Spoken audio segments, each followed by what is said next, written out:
Hello everyone. Today I'm in conversation with Gabriel Flacks, who's joining us from Canada, who's going to talk about VE and an exciting platform that he has co-founded. But before we get stuck in, please introduce yourself, Gabriel. Hello, everybody. I'm Gabe Flacks, and I'm in Montreal, Quebec, Canada, and I'm a humanities educator. I'm an instructor at Champlain College for 19 years, a virtual exchange practitioner for over, I don't know, 12, 15 years before I even knew the lingo, and also the co-founder of Linkr, which is a software that does, in part, support virtual exchange pedagogy. Thank you, Gabriel. Can I ask you, how did you get into virtual exchange in the first place? Because most educators are looking for intercultural, international experience. Was that the same for you, or did you have other reasons for getting into it? Well, I was American born and have lived in Canada more than half my life. And there is a part of my subconscious that I think was always interested in the intercultural backstory. So I was never a exchange student in Canada. I moved up to Montreal to start my undergraduate education. I did philosophy. I did my master's in cognitive science in California. And I wanted to come back to Quebec and teach at a CEGEP, which is the Quebec Junior Colleges. There's a public grade 12, 13, 14. People can get nursing degrees or go on to university. And it was my hope to teach at a CEGEP where I would be able to introduce students to philosophy and I guess broaden their perspectives in two directions. One, wanting as a trained philosopher for there to be an investigation of the individual student as much as possible, and also realizing that many people in the US didn't have as clear a view on what it was like to live in Quebec, and many people in Quebec maybe not as clear on what it was like to live in the US, opened those doors through my work at the college. I also wanted students to be volunteering, and my background in philosophy of education was inspired by John Dewey and Paulo Freire, and grounding students' learning in real world contexts that are relevant to them. Students live online a lot in 2006 when I started at the college, and my sense was that a lot of what was happening in the classroom was neither providing for introspective work nor for the kind of online life that was where people are living. And I started having students blog and volunteer in an extracurricular group because the blogging and the interactivity and an online interface seemed important, and I wanted students to be off-campus experiential learning. And then the problem was without an audience, it fell flat. And so the first part of virtual exchange was how could I give students who are doing these writings as part of a portfolio an audience? And I went to the college conference on composition and communication and stood up and said, I'm looking for a teaching partner, not knowing what virtual exchange was. Would anybody like to have their students interface with mine? And someone from Fairleigh Dickinson University in the room said, I would. And so that was my first virtual exchange, was our students writing and blogging. And since then, I've done 10 to 15 other where it's about the audience and intercultural competency being part of it, but really about empowering students to write and feel that their work matters, and virtual exchange being a way to provide that relevance. So, so it sounds like you fell into it accidentally. And with that first iteration, you wanted them to have an audience. Was there an element of collaboration in that, or were they just listening to each other? Were they required to extract any information from each other at that point, or was this just your first forage?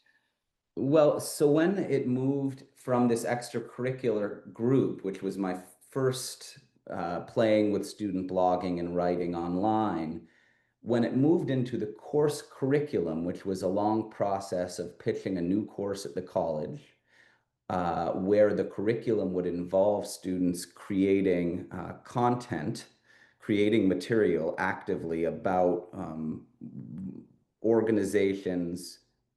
We looked in that curriculum at how social movements happen, how change happens, It was soon after the Arab Spring in 2012, where there was a lot of questions about soft connections and weak connections.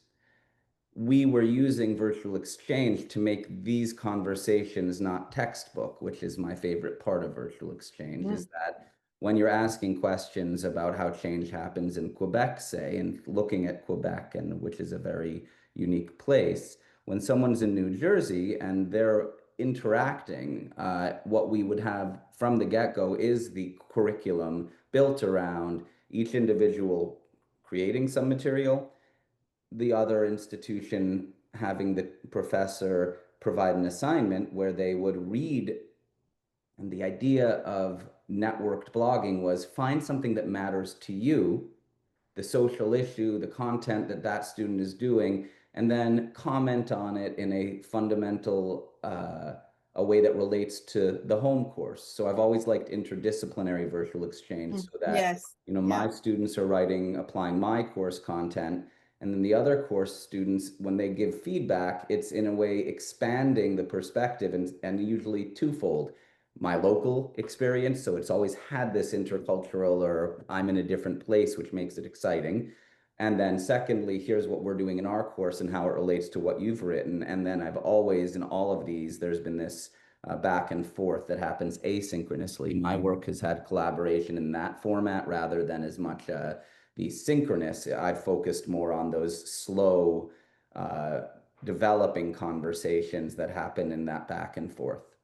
I've spoken to many educators about their virtual exchanges. And of course, one of the difficulties is finding that kind of common container for material and the access that different universities in different countries would have. You know, not everyone can use Zoom, not everyone can use Moodle, some people can use a Google Drive, others can't.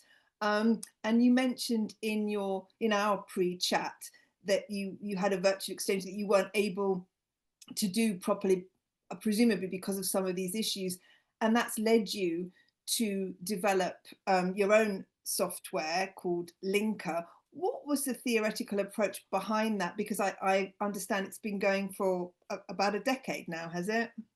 Well, the original platform, which I guess would be the prototype, was around a decade ago. The idea was my first two virtual exchange experiences, I tried using existing technologies. What I was aiming for in retrospect or maybe in real time was a feeling that would replicate students' lives outside of the academic institutional software. So students would leave a classroom and go on to some social media or even to a mass media site and be able to comment and engage with that material in an interactive way. Um, the closest example would be Facebook, where people are constantly sharing and commenting. So after the two flops, one where we tried to use Ning, which was a site that doesn't exist anymore, and one which was trying to use WordPress, and everyone had different URLs. And there were 200 URLs. This was my second iteration with SUNY Brockport, a sociology course.